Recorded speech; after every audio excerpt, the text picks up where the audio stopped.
looking at some technical aspects today. Yeah, that while policy and everything is important, right? But can it be even better, right? What kind of technological tools already exist to make privacy more accessible, right?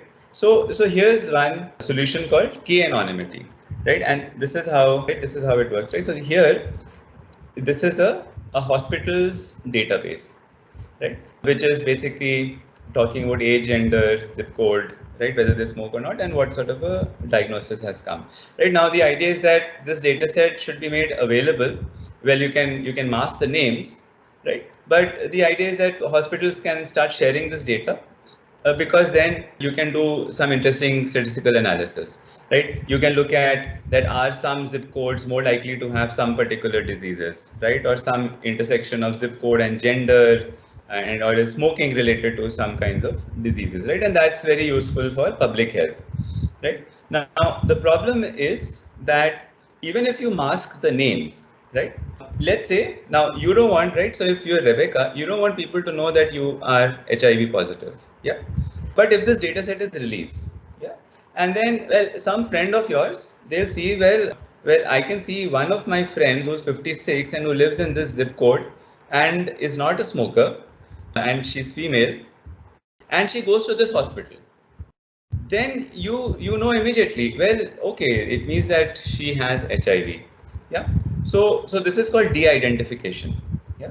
That even if the name is masked over here, even then, if somebody who knows sufficient of these non-sensitive attributes like age, gender, zip code, smoker, non-smoker, and then importantly the hospital in which that person goes, then you can actually de-identify, right? So the just plain and simple anonymization is not going to work over here. That you just hide the name and that's it. Yeah.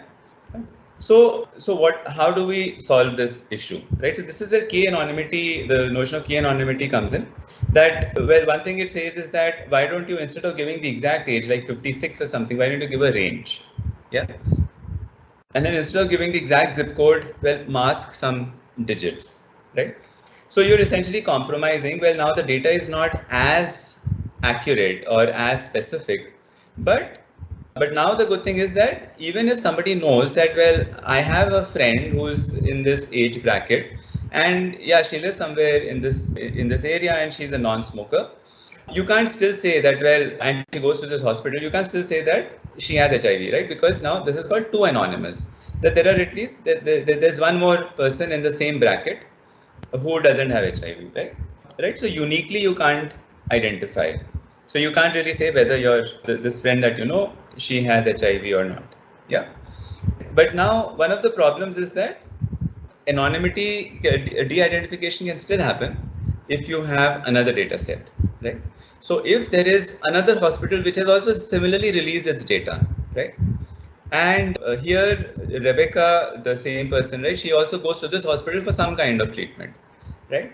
Then then you know, right? Because over here, you're seeing that, well, okay, there are all of these different people. So this is 3 anonymous, but by combining these two data sets, you know that, okay, Rebecca goes to this hospital and to this hospital, and well, there's only one such person with these characteristics, and therefore you know. Yeah. So de-identification can still be done by combining these different data sets. Yeah. So this is, of course, you can do this in a principled manner, right? So you can determine, right, which attributes should you cloak or make imprecise, so that you can guarantee that, okay, my data is k-anonymous, that in no case can you identify individuals or less than k individuals who have the same characteristics, right? So k becomes your minimum that you can guarantee. But still, it's not ensured, because you do have this problem of de-identification happening when you're using multiple data sets. Yeah. So this is what actually happened. There's a very famous paper by Arvind Narayanan from Princeton, who basically showed that Netflix, right? So at one time, Netflix had released a very popular contest for recommendation systems, where it basically released a data set, of course, anonymized and stuff, with what movie ratings different people had given. And the contest was that to essentially build a recommendation system based on this data to suggest new movies to watch. And then this was a contest with like something like $1 million prize that going to the team that was able to beat Netflix's own recommendation. Yeah. I guess you're familiar mostly, right, with what recommendation is. That essentially based on the past history, you're trying to suggest what other movies the person also liked, right? So you know that, okay, the person liked movies in these kinds of genre, and then what other, therefore you can recommend more movies accordingly, right? There's also something called collaborative filtering, where you see which people is this person similar to, right? So this person liked some number of movies, and you have data about what movies were liked by other people also. So you can essentially form clusters of people, or you can essentially find out that, okay, this person is similar to this other person in their movie likings. And therefore you can then start cross recommending that some movie which I watched, but you did not watch, but I know that you and I have similar tastes, so I can recommend some of these movies as well. Right? So there are many techniques for recommendation, and that's what this contest was about. But what Arvind Narayanan and team basically showed is that even though this data was anonymized, they basically obtained ratings for the same movies from IMDb and made around the same time. And they were able to essentially then match that, okay, in the Netflix data set, these are the different people. And then actually there was a lawsuit, and these people who were de-identified, they actually sued Netflix, and eventually Netflix had to stop the contest. They did not do another round of this recommendation challenge. Yeah. Similarly, people have shown that even in machine learning, right? So ultimately machine learning works, it takes a training data set, right? Supervised learning will take a training data set, and then you build a model on that. So the question is that if you have a model, can you identify what were the original samples in the training data set? And the fact is that to some extent you can, because the model will always tend to have a better prediction for the same training samples that were used to build it. Yeah. And those things can be used to actually uncover some of the original training samples that went into these ML models as well. Yeah. So again, not right. So the point is that it's not a perfect solution, but still, you can to some extent you can still guarantee, right, these safeguards. Yeah. Then another solution which is better in many ways than k-anonymity, something called differential privacy. Right, so this is very interesting. It basically uses some what's known as randomized algorithms, right? So here's the idea that, let's say, like in this data set, you were essentially wanting to protect diagnosis, right? So here the example, right, that's given is that, let's say somebody wants to do a survey that are you cheating on your spouse or not? Yeah, and then now you want to figure out that, well, should I participate in the survey or not? Right? Because what if some personal information leaks and so on? So this is how they do it. That say that, well, actually, if you're not cheating on your spouse, you flip a coin. If you get a heads, you give the right answer, no. If you get a tails, you flip another coin, and you can give a wrong answer. If now you get a heads, you give a wrong answer, right? So with 1/4 probability, you're actually giving a wrong answer over here. Similarly, if you're actually cheating, you flip, and then with a certain probability, you give the correct answer. With a certain probability, you actually give an incorrect answer. So the data set that eventually emerges from this will be somewhat inaccurate, yeah, but it is bounded, right? Because you know that for each correct answer, there is a 25% probability. I mean, for each sample, there is a 25% probability that it's actually incorrect, right? But you might still be able to do a lot of aggregate analysis using this data, right? But the good thing is that if let's say some de-identification did happen, right? Or let's say somebody wanted to use this data set to infer, make certain inferences, which could harm you, right? The point is that because there is a certain probability that you have not given the correct answer, therefore you always have the option of deniability, right? Deniability meaning that you can always say that, well, it's not me in the data, right? How do you prove that actually it's me in the data, right? So that's the basic concept of differential privacy over here, that is essentially trading off in a principled manner. It's trading off accuracy for privacy. Yeah, that now nobody can, right, with certain probabilities, people can't really conclusively say that you are a part of this data set. Yeah, so this is how it's even formally defined, that let's say you have a data set, right, and there is a function which is being applied on this data set, right? So this function could be, now these functions can be many, right, like count queries, that how many people actually cheat on, or what percentage of people actually cheat on their spouses, right? Or it can be single or multi-factor histograms, that what percentage people in this zip code or what percentage people in this age group cheat on their spouses, right? You can have distributions. You can even perform certain operations, regressions, clustering. You can even do classification, right? So these are some functions that you can apply on a particular data set. Yeah, right. But what you do is you calculate the sensitivity, that how sensitive is this function to changes in the data set, right? So here you're saying that, well, I have, what if I exclude one sample from this data set? Then how would it change this function? Right? So if, for example, if I decide not to participate in the data set, right, which is what I need for deniability, that you can't say whether I participated or I did not participate, right? So naturally the result would change, right? So if it's a count query, then the count query could differ by at most one, right? That if you're cheating, there is a certain output, and if you're included, there's a certain output. If you're not included, there's a certain output, and it differs by at most one, right? So that's called the sensitivity, and then it is theory of differential privacy then actually goes on to prove that with this particular sensitivity, if you essentially draw a noise from a Laplace distribution, right? So this is, right, just like you have a normal distribution and so on, right? So there's something called the Laplace distribution, which spikes at the noise is maximum at that exact value, and then it basically falls off on the sides, right? So instead of returning the correct answer, you return the answer plus the Laplace noise that you've added, right? And this then has this property, right? So again, it's mathematically guaranteed, therefore, and mathematically rigorous, right? That you can essentially control that based on how sensitive your data is to inclusion or exclusion of individual data sets, right, which impacts the accuracy. You can introduce a certain amount of noise. You can introduce a certain amount of noise which still guarantees a particular privacy level, right? So based on the sensitivity, if the sensitivity is high, you can have a higher privacy level. If the sensitivity is low, you can have a lower sensitivity level.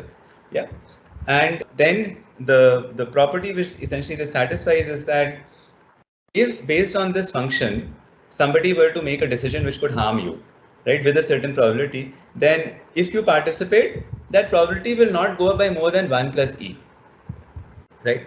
So if let's say, right, there was a risk of de-identification, if you were to participate, there's a risk of de-identification, and that has a certain probability, a p dash. Then if you include yourself in the data set, your probability will not be worse than 1 plus e, right? So if there's a 5% chance or 10% chance that this can happen, somebody could de-identify you. In this case, that 10% will basically just get inflated by whatever 1 plus e. So if e is 10, then it will become 11%. So essentially, this is a general theory, therefore, that instead of, right, so now the thing is that unlike k-anonymity, where you are basically releasing the entire data set, here you don't release the data set, but people can make queries on this data set. Yeah. So the data fiduciary, right, the entity that's holding on to this data, people can make queries like count queries or histograms and so on. They can ask for linear regression outputs and all of this, right? But what this fiduciary will then do is that instead of returning the exact answer, it will actually add this Laplacian noise and return a more noisy answer. And it then guarantees that whatever outcomes, however this data were to be used, those outcomes will not be impacted by more than 1 plus e. So that's the idea. And then of course the theory is very advanced now. right? So there are, right, what can happen is some, right, information leakage, that you make many queries of the same type, and gradually you will be able to narrow down, because you will be with more and more queries, you will be able to narrow down the confidence interval of what that precise answer is, and that could then be possibly used to do some de-identification and or whatever other outcomes the data were to be used for, right? So even over there, there are ways in which you can define, right, how many such queries will I allow, right? So some, right, what's called the privacy budget, that I, right, so beyond a certain number of queries of some type, right, we will stop allowing that, right? Yeah. So that's the idea. Any questions? I was thinking like uh, right to information in India, like RTI Act. So Hmm. is it against the privacy of people?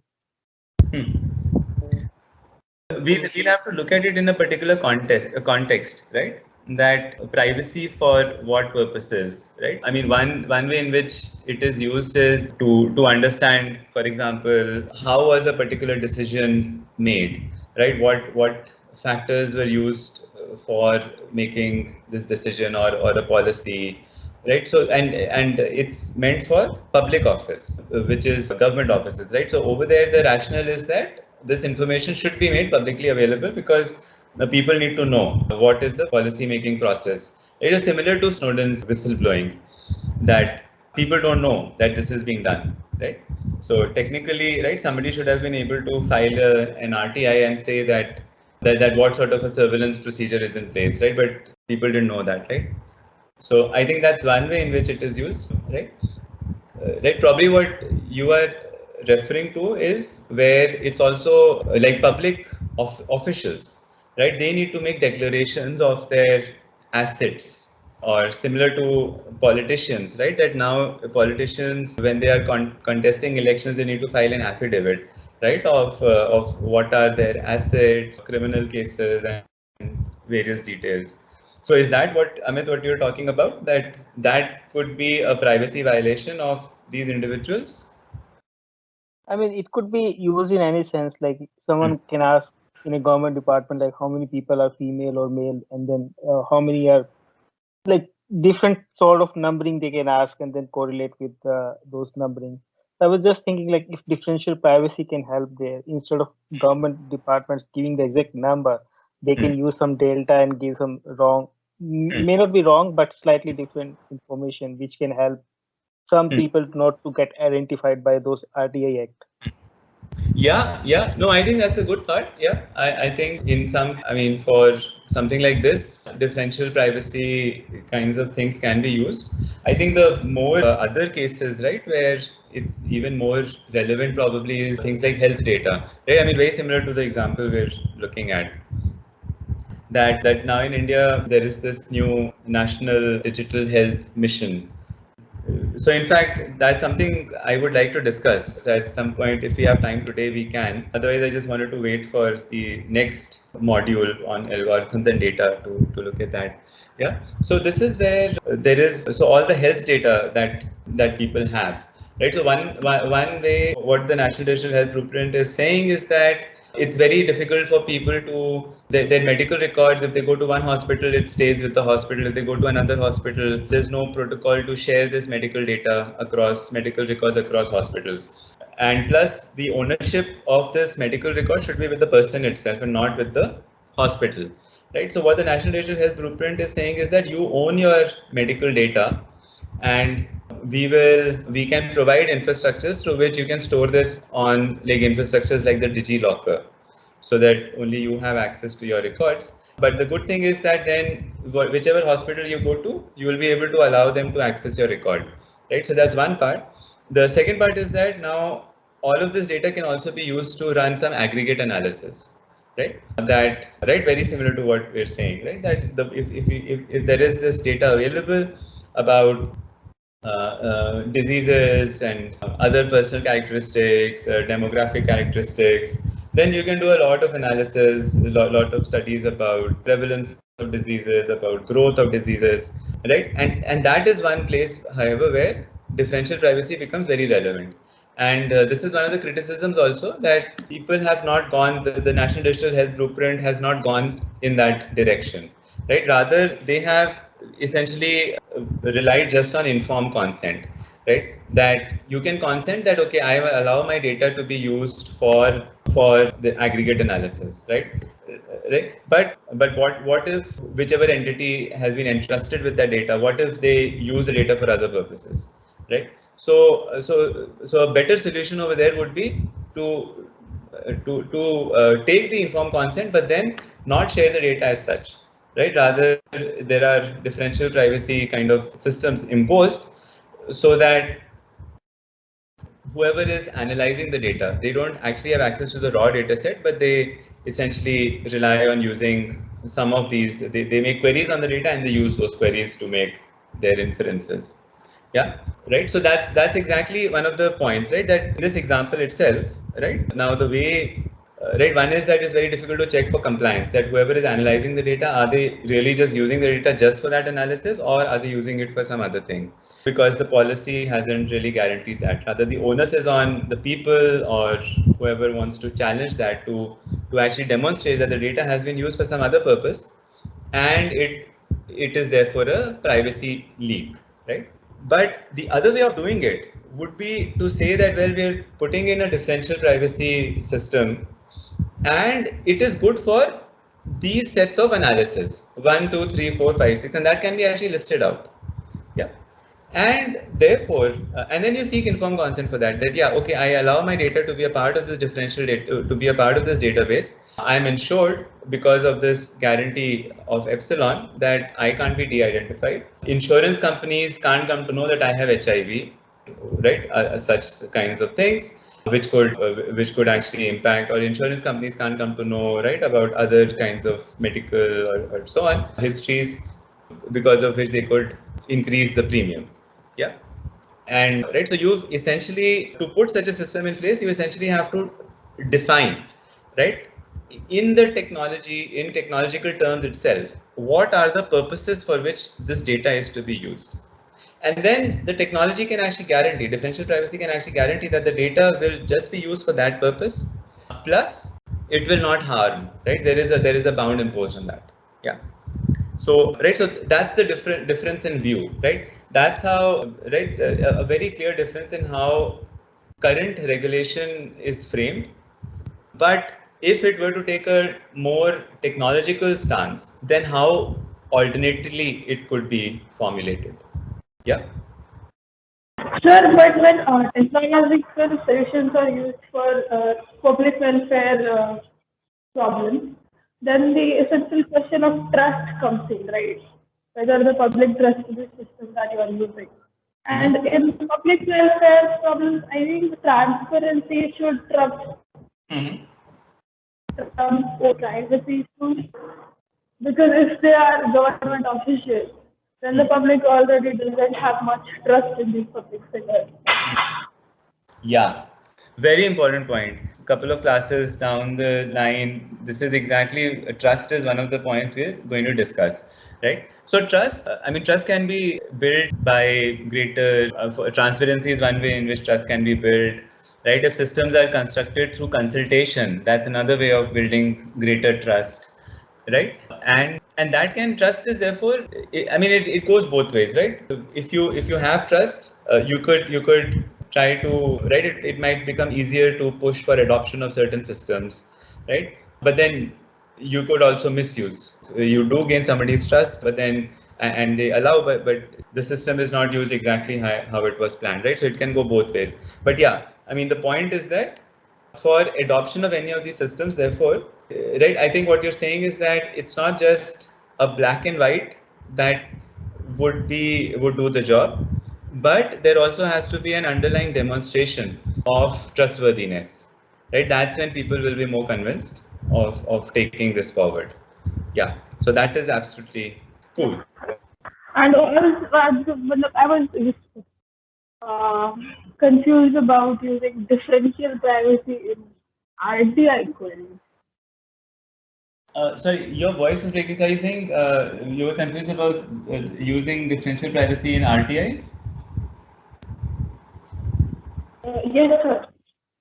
Yeah, no. So I think Amit's point was that right in certain right, maybe you could file an RTI, right? That how many HIV patients are in my neighborhood, right? So now under RTI, the government anyway collects all this data, and they're supposed to share this data, right? So that's the context in which Amit was saying that differential privacy kind of solutions can be imposed over here, that you don't share the exact number, but you share a noisy result, right? So that will therefore, right, prevent this de-identification or other kinds of harms from coming, right?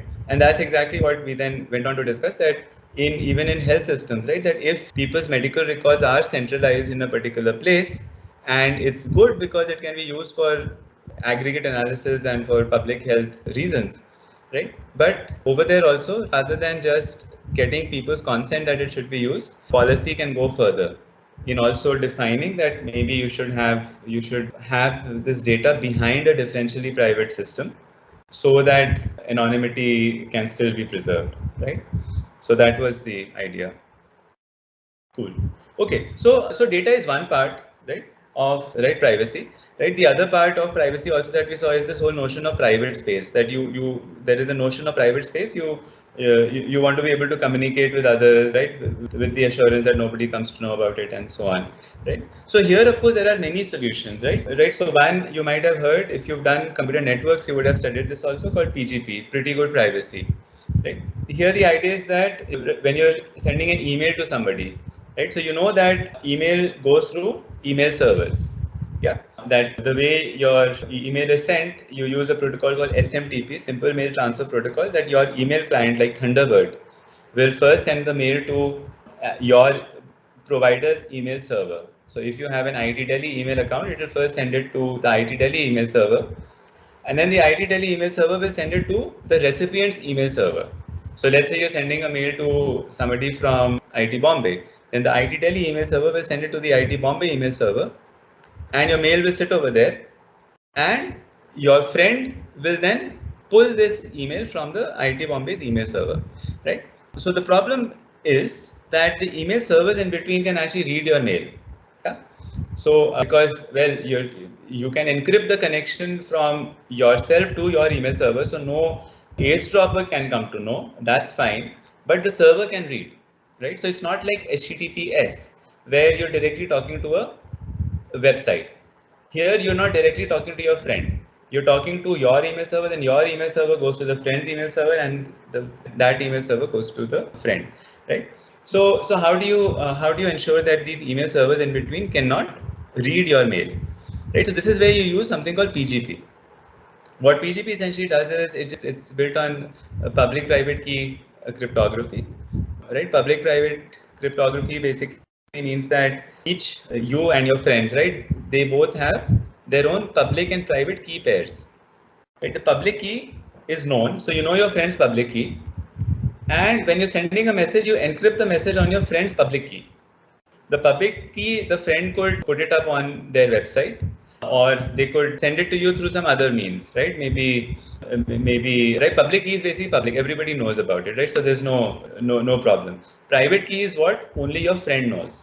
So when you encrypt the message on your friend's public key, the servers cannot read the message because they don't know the private key. So the servers won't come to know, it will just be a sequence of bits for them. And when the message gets to your friend, then your friend, because they have the private key, they will be able to decrypt the message, right? So essentially, you can generate your own public-private key pairs. You make your public key known, and then you're able to communicate, right? So that's what PGP does, right? To do it in this way, right? And yeah, so we won't go into these details, right? You can of course read more, but right. So that's the main idea. One of the problems with PGP is that it doesn't ensure what's known as forward secrecy, which means that if somebody somehow discovers your friend's private key, right, then they can decrypt all previous communication as well, right? Because that has been constant, right? So if they had stored all previous communication, they at that time they wouldn't have decrypted, but once they know the key, then they can decrypt all past messages as well. Yeah. So that's because you're using the same public-private key pairs, and something like in WhatsApp, you use the Signal protocol, right? So WhatsApp is also basically doing what in the news you read as end-to-end privacy, right? Which means that even though your messages are being sent via WhatsApp, but WhatsApp can't read your messages, right? It's the same setup that like email, right? But instead of PGP, WhatsApp uses what's called the Signal protocol, and this is again an open protocol, so it's not a secret. So it's not that WhatsApp is using some secret protocol which you need to reverse engineer, right? The protocol is public.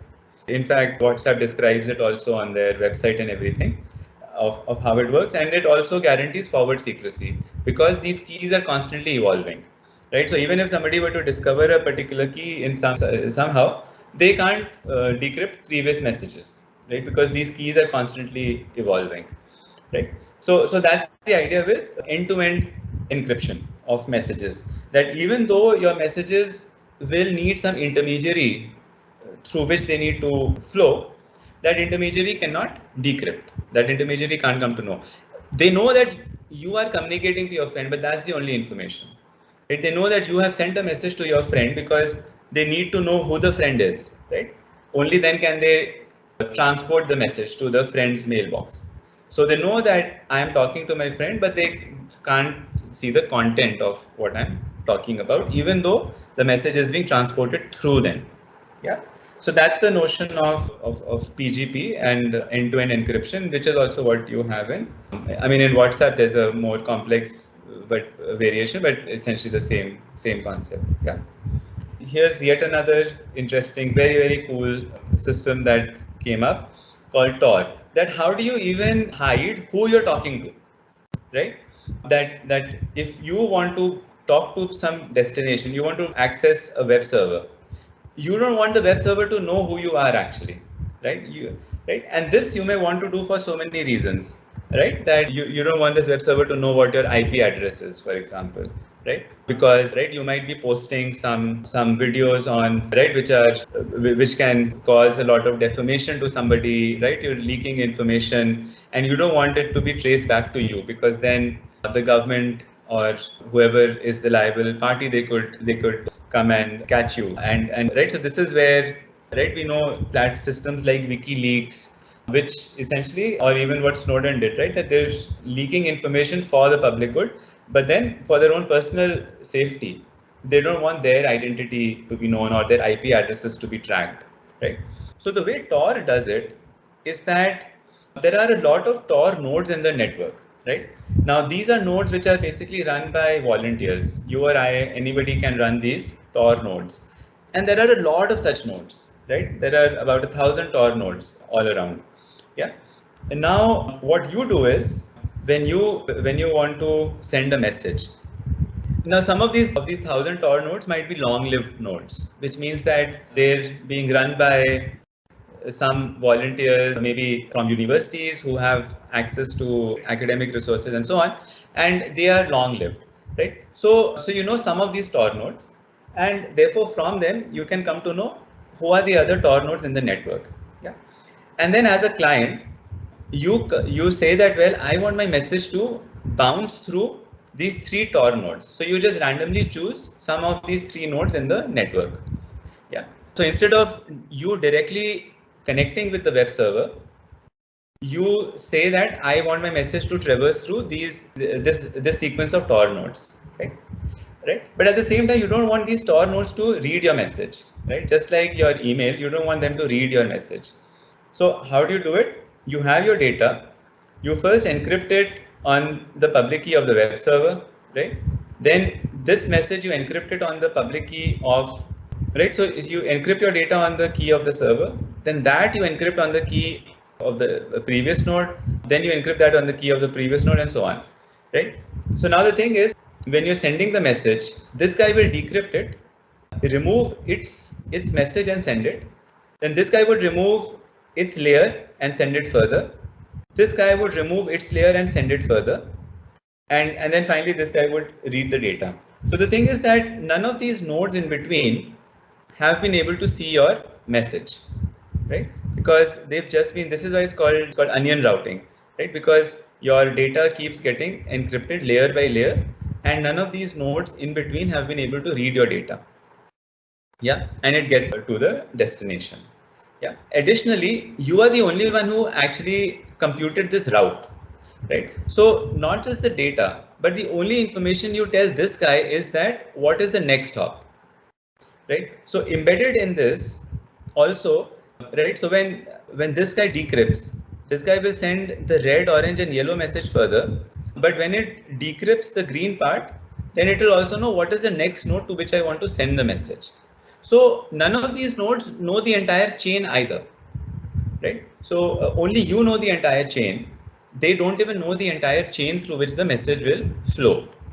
Yeah. So and it's a right. So it's a great system in that sense, right? Because now the destination also doesn't know who you are. All that it sees is that it got a message from this exit node, this exit gateway, right? And none of the other nodes have been able to, neither they've been able to read the message, nor do they know, right? The nodes in the middle don't know who you are, and also who the next hop actually is. Yeah. And right. So similarly in the reverse path, what to think about it? And I mean, you can read more on the web. I mean, there's plenty of there's a lot of pages, websites which explain in detail how Tor works.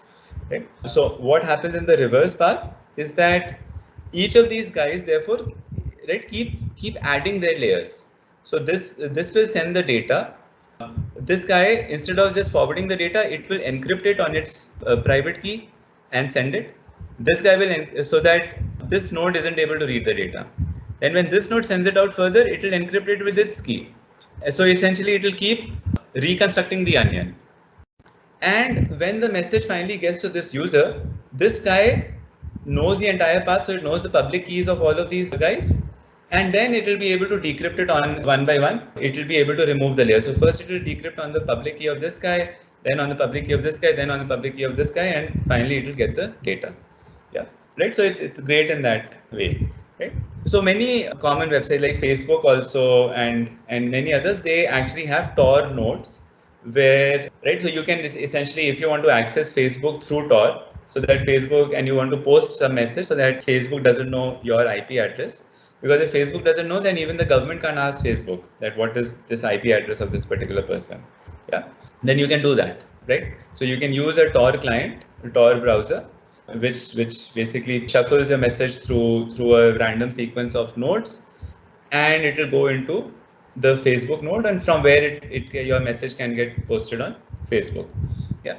So all of these systems actually were built essentially to, right? So cryptography was being used as a tool to counter surveillance, to counter, right, a control over communication, right? So this we'll look at it again. We'll get back to this topic subsequent lectures also, right? So this was built by what's called the cypherpunk movement, right? Something famously known as the crypto wars.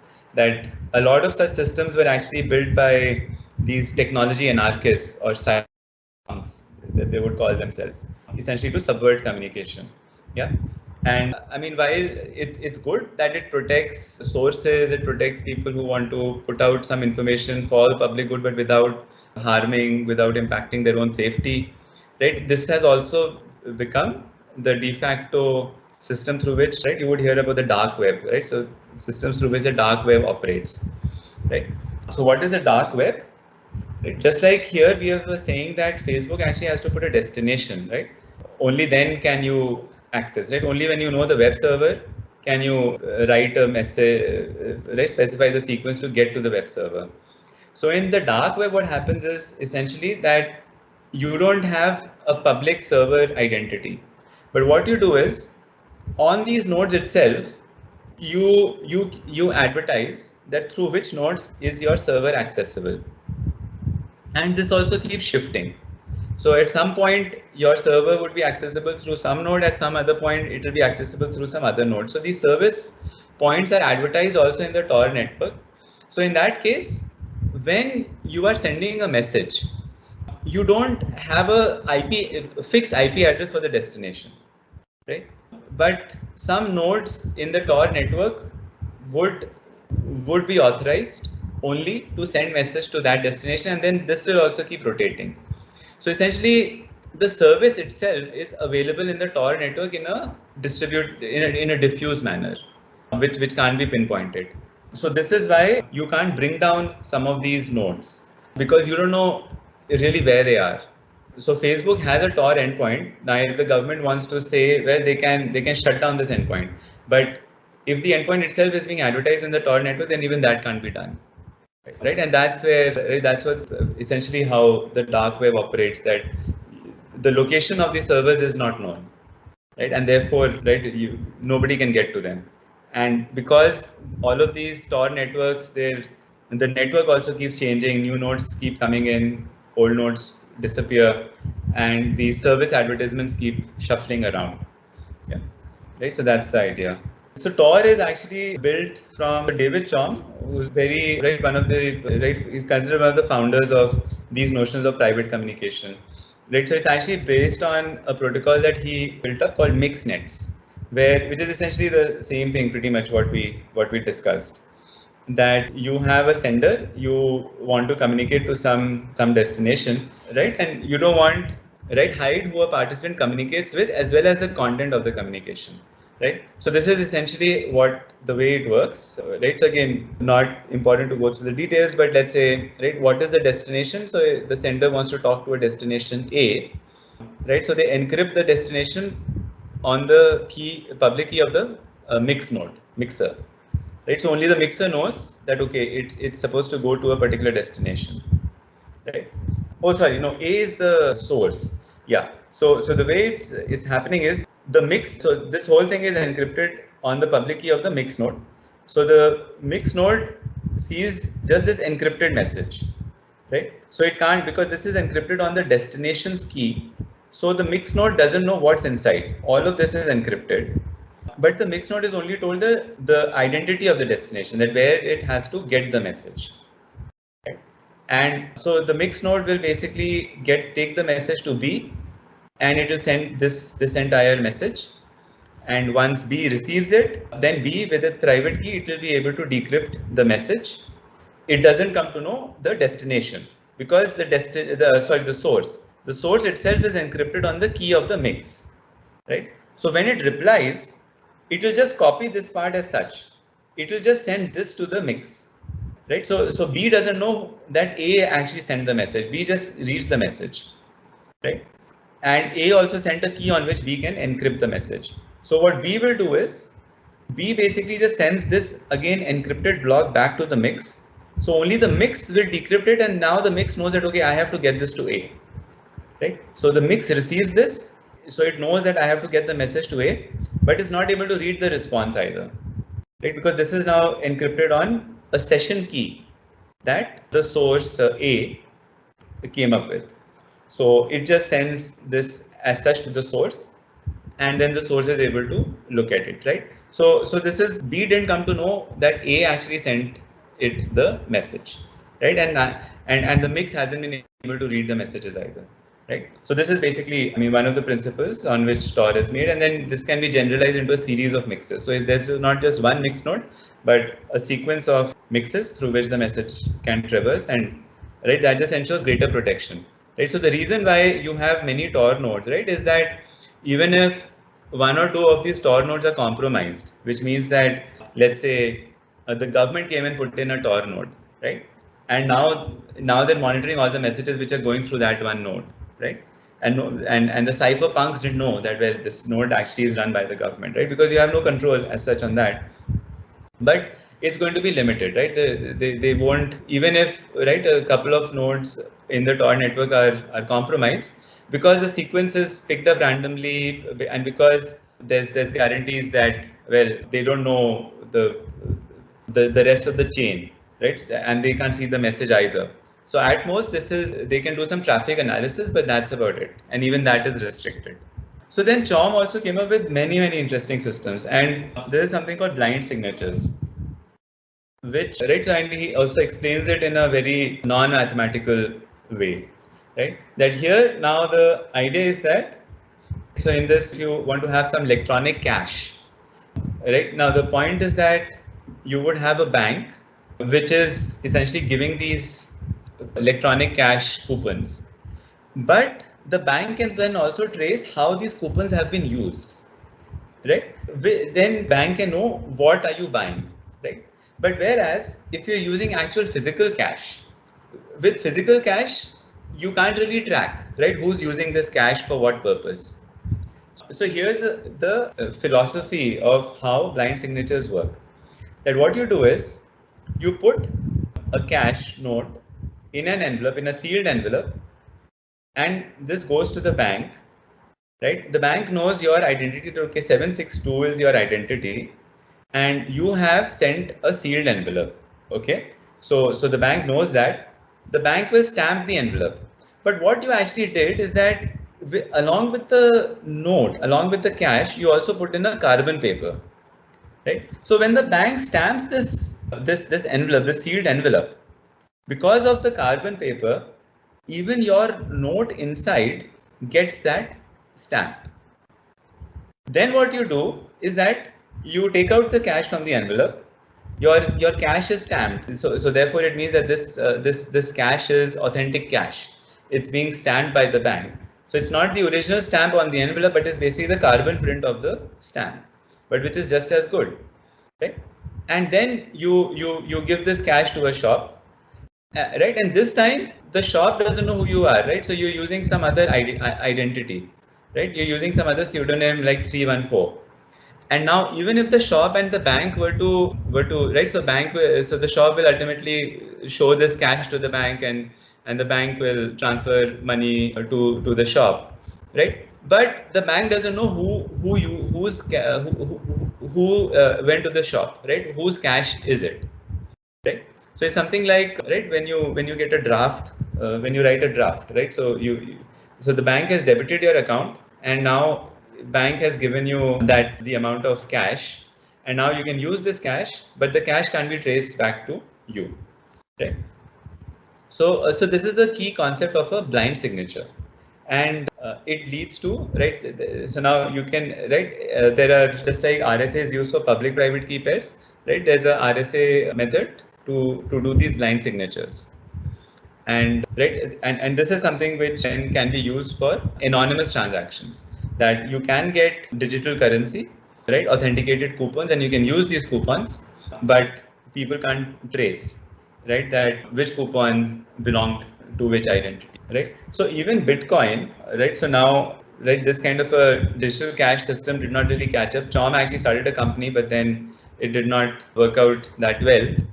And we have right now Bitcoin as the popular digital currency kind of a system, right? But Bitcoin doesn't guarantee this kind of anonymity, right? Bitcoin says that, well, you can have pseudonyms, but your pseudonym can be linked with your identity, right? So if at any point, and then the entire chain is visible, so at any point, all of these transactions can be traced, that all of these transactions were done by the same pseudonym, right? But with blind signatures, that is actually avoided. With blind signatures, right, there's this original identity, right, 762 is nowhere on this on the electronic coupon, and therefore wherever this cash is used, that can't be traced to who actually originated that particular cash coupon, right? So Chom again then came up with other also, so something called where you want to verify your credentials, that do you have a driving license or not, or do you have some particular, right, credential, it could be a voting ID or anything like that, right? So again, now one of the problems is that if, let's say, so again he demonstrates in this non-mathematical manner that, right, your driving license also has information, also has your address on it, also has your age on it, and all sorts of things, right? But in most cases, right, none of that information is relevant. Somebody might just want to check whether you have your driving license or not, and is it a valid license or not, right? That's all that they need to check, and none of the other information is going to be needed by them. Yeah. So again, the method he says that, think of it in this way, that you have an envelope in which there is a small window, and some part of your information is visible through that window. Now you go to the credential issuing organization, they will put their stamp on the envelope, and again you have a carbon paper over here. So this credential is going to come onto the underlying information, right? But when you share it with somebody else, then you can change what is now appearing through the window, right? So instead of 523 appearing through the window, maybe something else can appear through the window, right? And the credential which bank had put, right, and which came in onto this through the carbon paper, that is still visible, right? So the credential receiving organization can see that, well, your credential has been authenticated, and only whatever part is relevant for them is what you're making visible, right? But other parts you have hidden, right? So again, now there are crypto methods, right, similar to public-private, right, similar to RSA with public-private key pairs, right, where you know how modulo arithmetic has been used for doing this, right? So in a similar way, right, this kind of a credential concealing can also be done, right?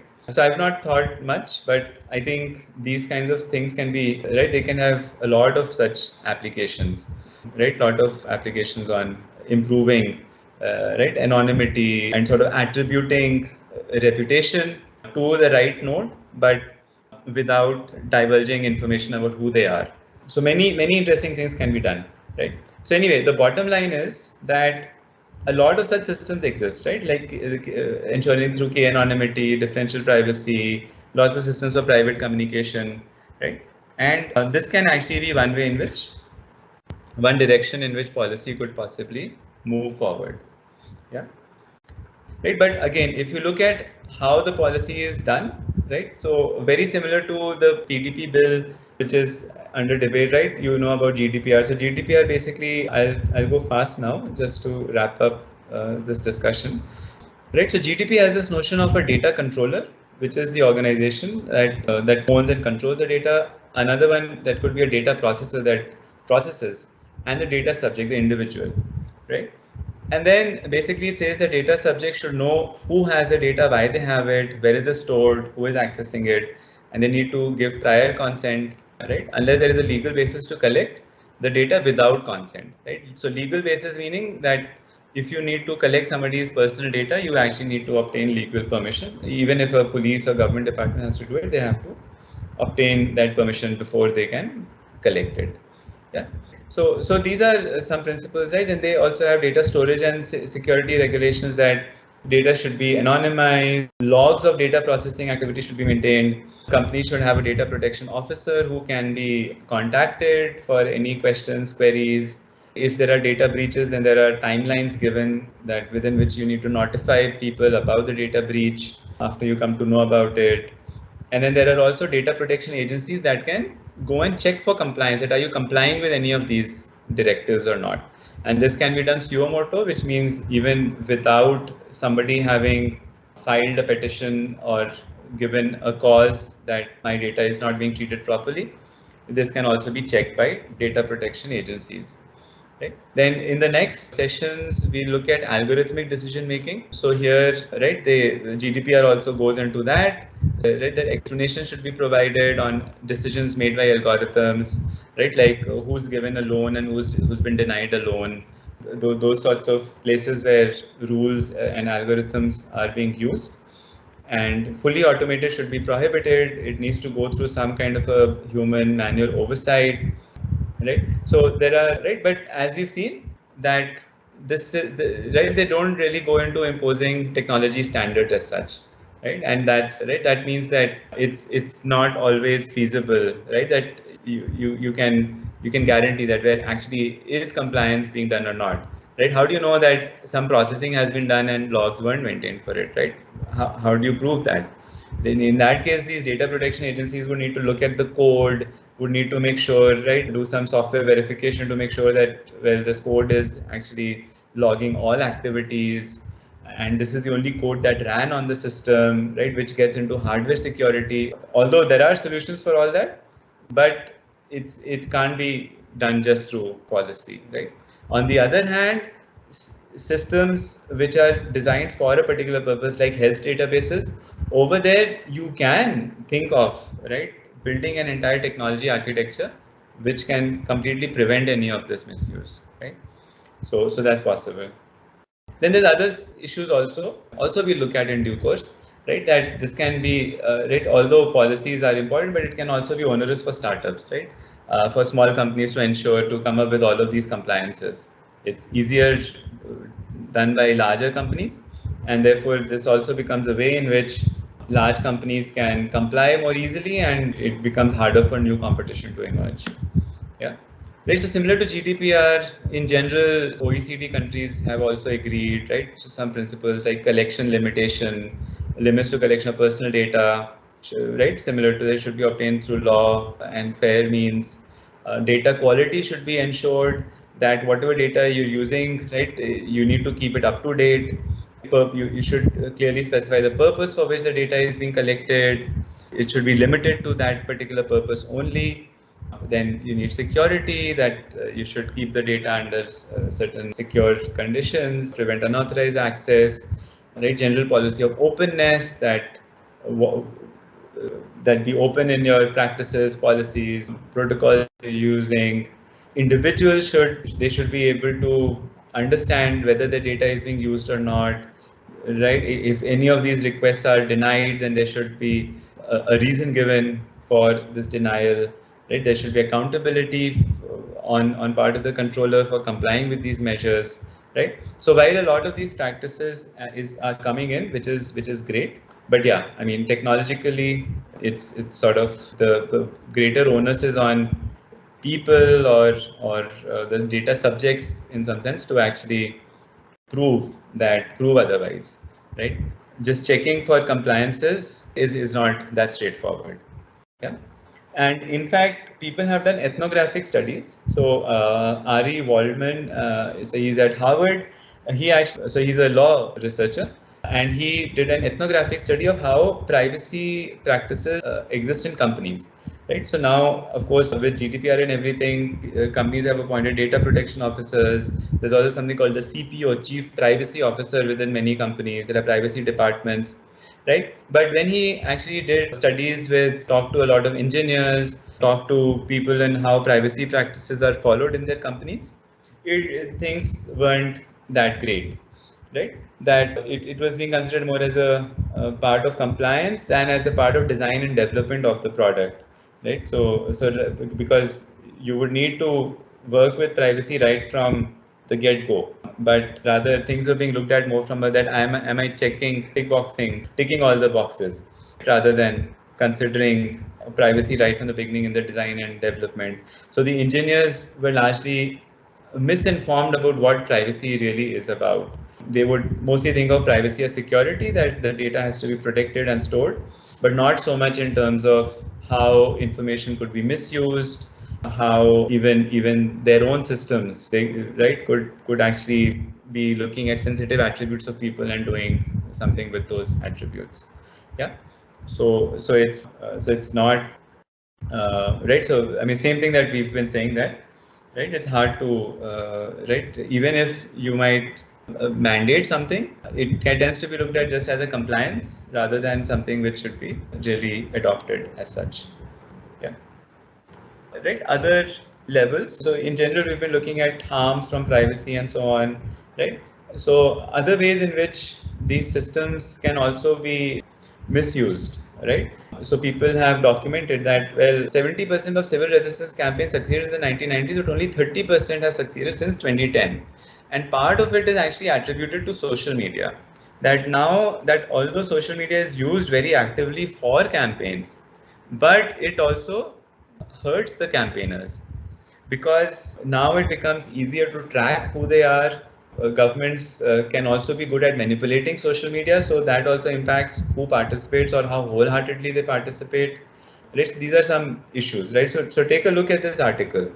Right, that the idea that, well, all of this is more easily available, tools for coordination, tools for communication, but it's not really resulted in a dramatic improvement in democracy, right, or dramatic improvement in holding power holders accountable, right? Rather, it can even hurt.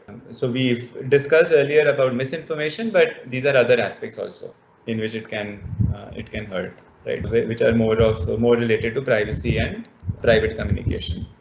Yeah. Then, of course, there's the whole other question, that do people really need privacy? Are they willing to forego privacy just for convenience? Right? So this is a nice article called The Tyranny of Convenience. essentially just because it's more, many of these tasks have become easier. So it could be recommendations, could be in general just social media, social networking, right? So is convenience always good? And sort of goes into this post-modernism kind of a way of thinking, that what is it that people really want? Do we really like convenience that much? And there are some counter views to that, right? That it's possible that eventually we might give up on convenience because we like to be challenged. Challenges are what give a meaning to life. Otherwise, convenience just enslaves us. And postmodernists then say that, well, you see these movements towards things like kitchen gardens. People want to grow their own food, DIY kind of stuff, where they want to build their own furniture, build their own tools, right? Which is of course inconvenient, right? It's more convenient to just buy stuff. Right, but so they say that we're slowly moving towards rejecting convenience. Right, convenience is all destination and no journey. We need frustration, teaches us how to deal with the world, and so on. Yeah. So of course, I mean, not sure how dominant a view this is, but that's the idea, right? That we've seen so much of like problems of privacy and why privacy is important, but at the same time, convenience is also a big counter force to that. Part where regulation comes in is that this convenience should not compromise. When it is not done correctly, then it can compromise, right? And that's what regulation is trying to avoid, and that's what all these other solutions can also avoid. So there's another interesting study of use of cryptocurrency, where small incentives like free pizza was given to students in exchange for email of their friends to have them participate in the study. And this was actually advertised that, okay, it's a study about privacy, but where 95% of the students actually gave information about their friends freely. Similarly, there was also a lot of misconceptions, right? That they were told that, okay, what kind of a cryptocurrency would you want, right? Something which is given by a wallet or a wallet attached to a bank, or open wallets, which are so essentially where there is, so nobody can really track, right? So you can deposit cash and then that becomes your wallet. So it's not that they can track it to your personal identity or so on. So even though this was explained to people, but there were a lot of misconceptions. So something linked to trust, that people trust banks, and they say that many people prefer bank wallets than open wallets, even though open wallets are more private than bank wallets. Right, but the trust can go both ways. Right. Another thing they also did is that they were cognizant that people could actually, they might just select the first option, right? If they're given a bunch of choices, so similar to what we saw with papers in digital nudging, right? That the first option, the way in which you arrange the options also becomes important. So they actually shuffled it around, right? So in some cases, the bank options were this option was at the first position and then at the lower position, but it was consistent. That between 65 to 78% of the people actually preferred bank wallets as opposed to open wallets. And then also people got influenced by irrelevant information. So one of the things was that you would prefer this option versus the other because it uses PGP. Now PGP had nothing to do with cryptocurrency, but this is how advertising can also fool. And then many of these people actually agreed to doing that, right? So the point is that the study basically then showed that even asking people whether they want privacy or not, it's not that straightforward. There are all these technical misconceptions that people may have. Prior trust relationships or prior perceptions can also influence what they think about, and then even simple incentives can actually skew, right? So again, right, not a very straightforward way of dealing with these things. And then there's so many others, right? So you probably read about social credit system in China, right, where your credit scores and other things like workplace attendance and so on, right, all that can be used to get discounts on certain products, right? Is it right to track your child, right? Would you want your children to wear GPS watches just so that you know where they are, right? That can so you can imagine, right, that can have many different effects also. What happens to your data after you die? Issues with face recognition, we've talked a little bit about that, and grief bots that in case you lose somebody, right, can you talk to a bot? So all of these are so go through some of these links. They raise all sorts of interesting debates about, right, what data should be used and how it can really be misused, or how it could possibly change how you perceive yourself if all of this is important. Yeah. So this is also right, how people normally perceive data. So there are many ways in which this happens, right? So one way is that I don't have anything to hide, and therefore, right, there's nothing sensitive or stigmatizing, and therefore there's no problem, right? But I do have something to hide. It shouldn't be done. Right? Fatalism, that consumer has no say in how the data is being used, versus rights-based perspectives, that unethical to use it without my permission. Right? It's a personal responsibility that I am using, so it's my responsibility on what to do with my data. I need to educate myself, right? Or rather, should I be willing to trade it for convenience? Right? Similarly, should I be willing to trade it for public use, right? Like for health, or like for catching criminals, right? Or does it carry risk of some impact on my reputation, right? There are many different ways in which, therefore, people also perceive privacy. And this is where whatever we've been talking about in terms of convenience, in terms of misperceptions, right? All of that comes into the picture over here. Yeah.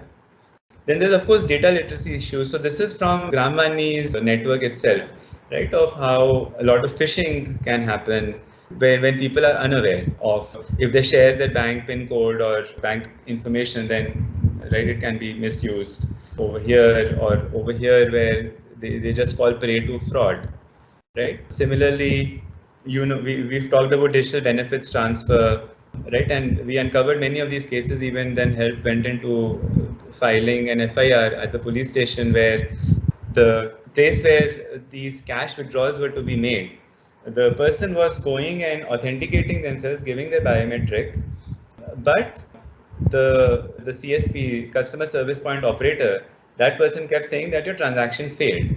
Well, actually, the transaction had succeeded, and the CSP was just keeping the money for himself. But while they were kept on telling the people that, well, the transaction actually failed, right? And later on, once the passbook of this person was updated, then they saw so many of these withdrawals had actually happened. Right, so this is a documented case study from one of our own networks in NP, and then a research organization, Dwara Research, actually wrote a case study about it also. Right. So similarly, I mean, there are all these other issues which also then come into the picture. Right, that how aware are people of the processes of technologies being used and what can be done with them. Yeah. So right. So we'll stop here. Right. So we've covered a lot in data and privacy. We've looked at, right, why privacy is important, how personal preferences, knowledge, all of these things, data literacy, all of these things can impact whether you're able to control your data. And then we've also looked at how the regulation looks at privacy, and then what technology solutions can exist. Right. And in an ideal situation, you really need solutions which bring all of it together, right? Which are sensitive to the context of the people, aware of how much they know, and they accordingly you can think about, right, how much of data literacy or information do I need people to understand before I can even start thinking about, well, stuff like informed consent, for example, right? And then sensitive to that context, I need to think of what's the right technology to use, or what's the right policy to build around it. Yeah. So that's important. Now, what I'd also like you to do, and let's start a discussion in the next class from this. So watch this video, right? It's from a book called Surveillance Capitalism by Shoshana Zuboff. Very important book. If you can read, nothing like it. But if not, right, let's watch this video and let's start a discussion in the next class from this. Right, so here Shoshana Zuboff basically talks about how data has been misused by companies, right? And what's important is to think about how did that misuse actually come about, right? Why was it so easy to misuse the data? Right? Partly because regulations are not in place, and partly because people were not really aware of what's happening. But that's what this video captures nicely. Yeah.